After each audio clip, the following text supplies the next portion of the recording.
Marriage Matters. It's Kenyatta from Atlanta Couple Therapy and for another Facebook Live. Today, I'm talking with you guys about how to safeguard your relationship and the 3 strategies that every couple should know in order to make this a reality. So, I wanted to start with kind of letting you guys know the definition of safeguard, right?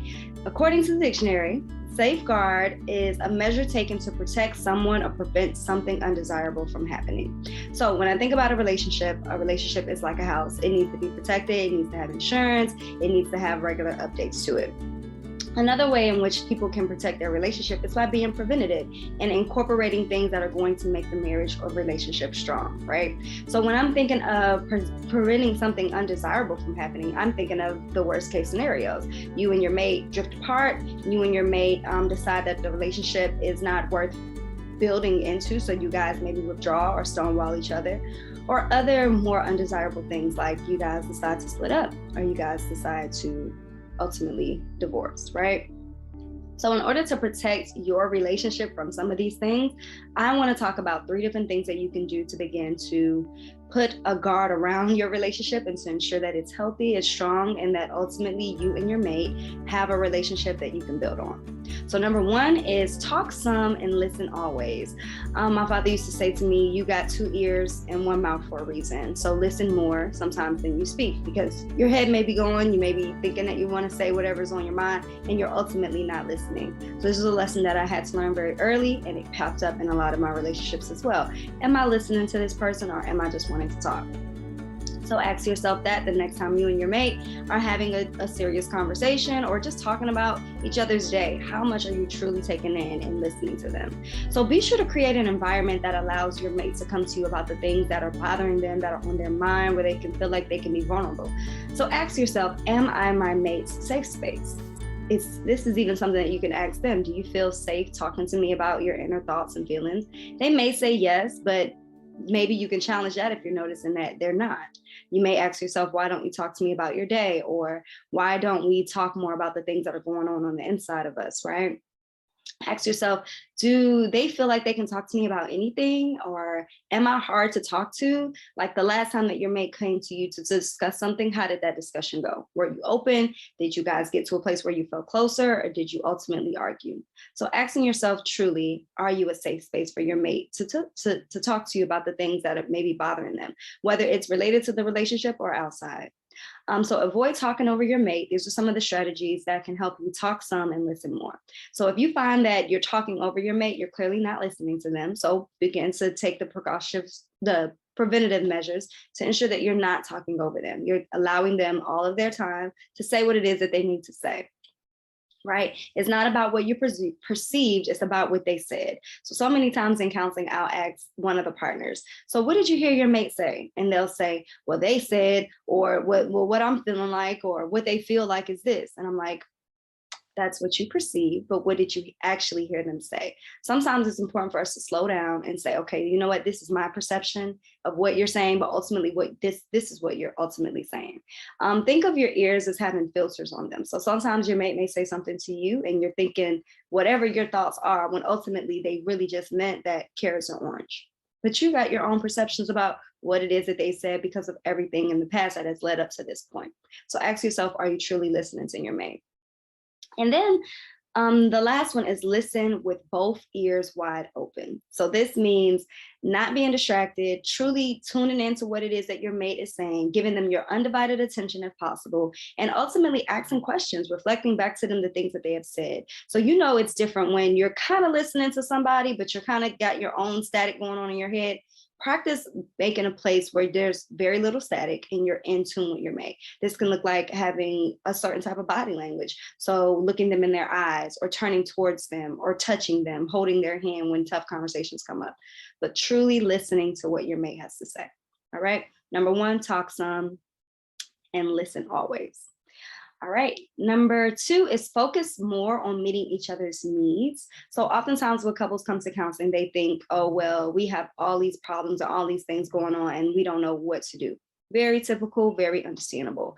But sometimes I feel that the couples that I'm working with have completely just forgotten or disregarded what they need and what their mate needs. Ultimately, what they're thinking about is how unhappy they are and how they've been unhappy for all this time and how they've wasted all this time. So many things are going on within a person that decides that they need to come to couples counseling, that they're not even in tune with what they need, or they haven't listened to what their mate needs, which is ultimately could be why they're not getting their needs met. So instead of blaming one another for what they aren't doing or what they are doing, focus on solutions. So if you find that you and your mate are arguing a lot about him taking out the trash, maybe creating a solution around that. All right, so I'm gonna, if it's okay with you, I'm gonna remind you to take out the trash, or I'm gonna help you by putting the trash near the door so that you can just take it outside. Instead of being so quick to say what they're not doing, how they're not taking you out on dates, how you guys don't do anything fun, how they continue to be on their phone every time that they're with you, create solutions around it. So for the phone thing, right? You could say to your mate, all right, so we're gonna have, how about we just have 2 hours watching a movie with no phones? And see what they say, versus complaining to them about the fact that you never get any time with them. Think about the solutions. Also, write down these questions that you could potentially ask your mate to open up the communication around meeting each other's needs. These are the 3. What do you need from me? Could you do this for me? And this is whatever need that is most present right now. And then honestly get their feedback about whether or not this is something that they can do.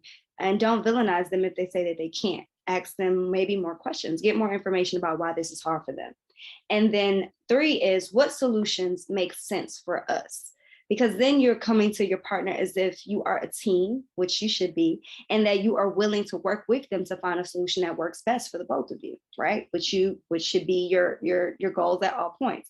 A lot of times couples are really focused on choosing and doing things my way because my way is best, versus this is a partnership, so we have to come together to find some common ground. The last tip that I have for you guys related to safeguarding your relationship is choosing your circles wisely. I find that some of my couples have all of these things going on. They're doing all the right things, but ultimately they don't have a positive circle around them. So ultimately it drains the life out of the relationship. Now, let me tell you a little bit about this. So imagine you and your mate get into an argument. You guys don't have a counselor that you can schedule an appointment with. So you go to the people that are most accessible, your friends or your family, your coworker, whoever you talk to about your relationship that is outside of your mate. Is this a wise choice to talk to this person? So sometimes I'll see people that they'll go to people in their circle about their relationship, and these people also communicate poorly. These people rarely hold that person accountable for their actions. These people don't ask questions, but they just give advice. So imagine you're speaking with someone and they also have issues with listening and taking accountability and, talking to their mate properly. Why is this someone that you would go to vent to about your relationship if they struggle with the same things? Unless you guys are working together to improve in this area. But for the most part, if they haven't acknowledged that they also communicate poorly, they're abusive, they're manipulative, why is this someone that you imagine that you can speak to about your relationship? Also, is this a person who holds you accountable for the things that you did? Are they the ones that's like, well, no, Kenyatta, you was wrong for this? I like those friends that'll tell me, okay, no, I get their point of view and I get your point of view about you being upset about it, but ultimately you need to work on this, or you communicated poorly in that way, or they may have felt this way. Ultimately, this person is getting me to a place where I'm seeing it from another perspective that I probably couldn't see it with the person that I was in conflict with. So is this person holding you accountable for your own stuff?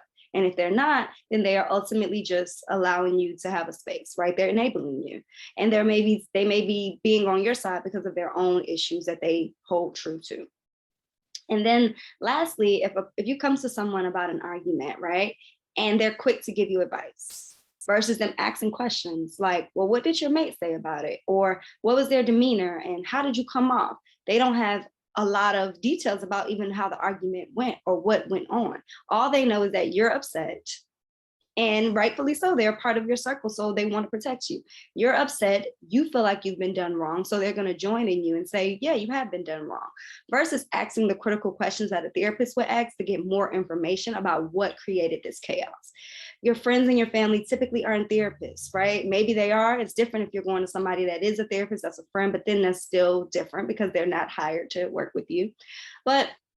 And they shouldn't be. They shouldn't necessarily be expected to give you advice that is sound and advice that's ultimately going to serve you. They're a part of your support system, and I'm happy that you have one. But Is it wise to talk to them about your relationship? Do they support your relationship wholeheartedly? And do they hold you accountable? And are they ultimately in the same boat as you are, communicating poorly with their wife?